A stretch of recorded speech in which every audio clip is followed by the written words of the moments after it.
Hello viewers, sir mobile হসপিটালে স্বাগত জানাচ্ছি। প্রতিদিনের মতো আজকেও আরেকটি নতুন ভিডিও নিয়ে তোমাদের সামনে হাজির হলাম। আজকে দেখাবো রিয়েলমি 9 চার্জিং প্রবলেম সলভ।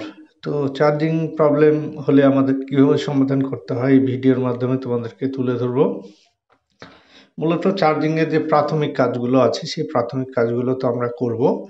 প্রাথমিক কাজ বলতে চার্জিং কানেক্টর দেখব এবং চার্জিং বেসটা ঠিক আছে কিনা দেখব এবং চার্জিং পাত্তা এগুলো সব ঠিকঠাক আছে কিনা প্রাথমিক পর্যায়ে দেখে নিব। তারপরে আমাদের মেইন বোর্ডে আসতে হবে। মেইন বোর্ডে যে চার্জিং যে ভিবাস ভোল্টেজ থাকে সেই ভিবাস ভোল্টেজটা কানেক্টরে মেইন কানেক্টরে 5 ভোল্টেজ আছে কিনা আমাদেরকে চেক করে দেখতে হবে। এই ভিবাস ভোল্টেজটাই হচ্ছে আমাদের ইনপুট ভোল্টেজ চার্জিংয়ের। তো ইনপুট ভোল্টেজটা আমাদের এখানে ঠিক আছে কিনা দেখে নিব। তো এখানে যদি চার্জিং ভোল্টেজটা ঠিকঠাক থাকে তাহলে এখান থেকে আমাদের আউটপুট যে ভোল্টেজটা আমাদের কানেক্টর থেকে ভোল্টেজটা যেটা যাচ্ছে চার্জিং আইসিতে, তো আমাদের চার্জিং আইসির যে ইনপুট সেটা হচ্ছে ভিবাস ভোল্টেজ এবং আউটপুটটা হচ্ছে আমাদের ভিভ্যাট ভোল্টেজ। তো আমাদের চার্জিংয়ের যে ইনপুট যে ভোল্টেজটা আসছে সেই ভোল্টেজটা হচ্ছে 5 ভোল্টেজ থাকে।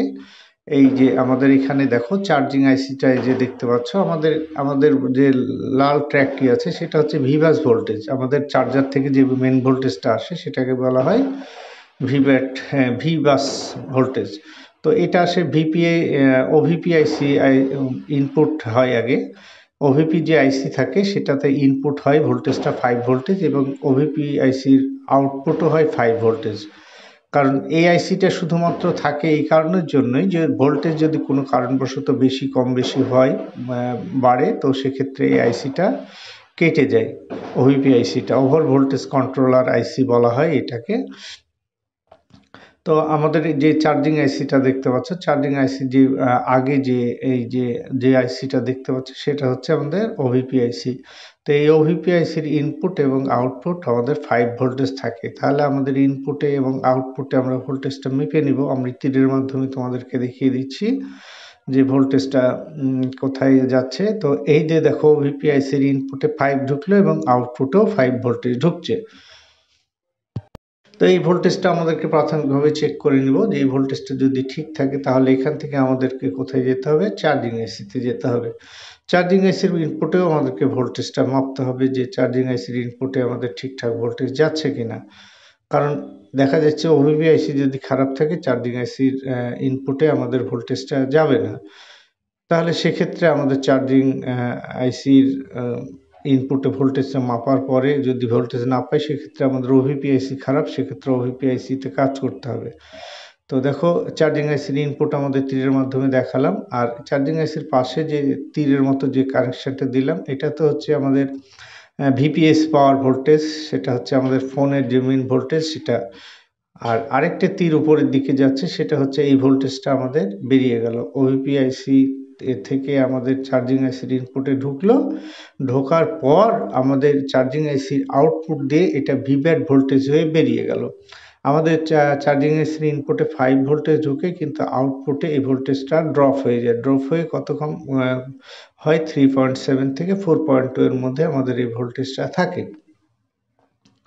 তো আমাদের ইনপুট এবং আউটপুট ভোল্টেজটা আমাকে চেক করে দিতে হবে। যদি দেখা যায় যে আমাদের চার্জিং আইসির ইনপুটে ভোল্টেজটা ঠিক পাচ্ছে এবং আউটপুটে ঠিক পাচ্ছে না, সেক্ষেত্রে আমাদের চার্জিং আইসির প্রবলেম আছে। সেক্ষেত্রে চার্জিং আইসি আমরা হিট দিয়ে নড়িয়ে দেখব একটু, যদি না হয় সেক্ষেত্রে আমরা আইসিটাকে রিভলভ করব। যদি বল আইসি হয় রিভলভ করব এবং যদি পিন আইসি হয় সেক্ষেত্রে আমরা হিট দিয়ে একটু নড়িয়ে দিতে পারি। এই তো ইনপুট আউটপুটের ভোল্টেজ চেক করলাম।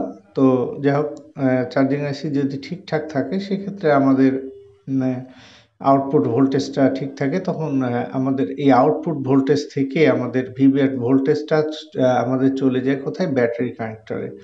এখানে আমাদের এই যে লাইনটা সরাসরি চলে আসলো কোথায়, ব্যাটারি কানেক্টরের পজিটিভে।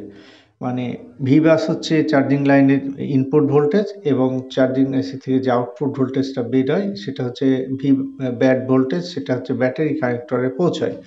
ব্যাটারি কানেক্টরে পৌঁছানোর পরে আমাদের মোবাইলটা ব্যাটারিতে চার্জ হয়। তাহলে এই হচ্ছে আমাদের মূল ফান্ডা। এইখানেই আমাদের দেখতে হবে এইসব জিনিসগুলো যদি আমরা সঠিকভাবে দেখে বুঝতে বা মাপতে পারি এবং ফলটা ফাইন্ডিং করতে পারি, তাহলে সহজে সমাধান আমরা করতে পারবো। তারপরে আর দুটো কানেকশন এখানে এই সেটটির আছে।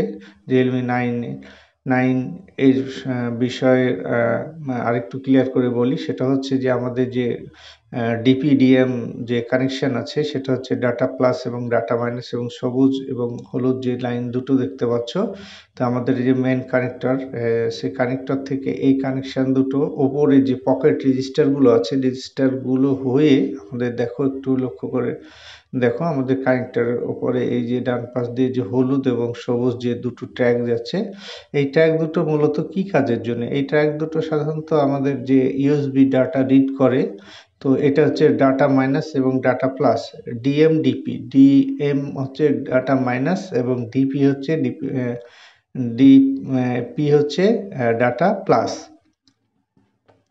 তো এইখানেও এই কানেকশন দুটো কোথায় থাকে? ওই রেজিস্টার, পকেট রেজিস্টারগুলো হয়ে আমাদের সরাসরি কোথায়? সিপিইউআইসিতে এখানে কানেকশন আছে। তো এগুলো সাধারণত আমাদেরকে যদি খারাপ হয়, রিড না করে আমাদের ডাটা, সেক্ষেত্রে আমাদের এই কানেকশনগুলো এবং জিআরগুলো চেক করতে হয়। তো আমাদের মূলত চার্জিংয়ের যে বিষয়, চার্জিংয়ের বিষয়ে যে জিনিসগুলো আমাদেরকে দেখতে হবে, সেই জিনিসগুলো আমি এখানে তুলে ধরেছি। আর চার্জিং আইসির এই আশেপাশে যে আরও কিছু কম্পোনেন্টগুলো আছে, সেই জিনিসগুলোকে একটু আমাদেরকে ভালো করে দেখতে হবে। কারণ চার্জিং আইসির পাশের ইনপুটে এবং আউটপুটে কিছু পার্টস থাকে, যে পার্টসগুলো, কম্পোনেন্টগুলো আমাদের খুবই গুরুত্বপূর্ণ কাজ করে থাকে। তো দেখা যাচ্ছে সেই কম্পোনেন্টগুলো যদি কখনো কেটে যায়, সেক্ষেত্রে আমাদের ভোল্টেজটা ড্রপ হয়ে যায়, সেক্ষেত্রে আমাদের চার্জের সমস্যা হয়, চার্জ হয় না। তাহলে আমাদের এই জিনিসগুলো আমাদেরকে লক্ষ্য করে দেখতে হবে যে আমাদের এই জিনিসগুলো ঠিক আছে কিনা। কারণ একটি ছোট্ট কম্পোনেন্টের ফল্টের কারণে কিন্তু চার্জ না হতে পারে। তো আউটপুট এবং ইনপুটে যে যাই কম্পোনেন্ট থাক না কেন, আমরা সবগুলোকে চেক করব, এবং যদি খারাপ থাকে সেক্ষেত্রে আমাদেরকে চেঞ্জ করতে হবে। তো সাধারণত এই জিনিসগুলোর তেমন খারাপ হয় না। সাধারণত আইসিগুলো খারাপ, ওভিপি আইসি অথবা চার্জিং আইসিটি খারাপ হয়।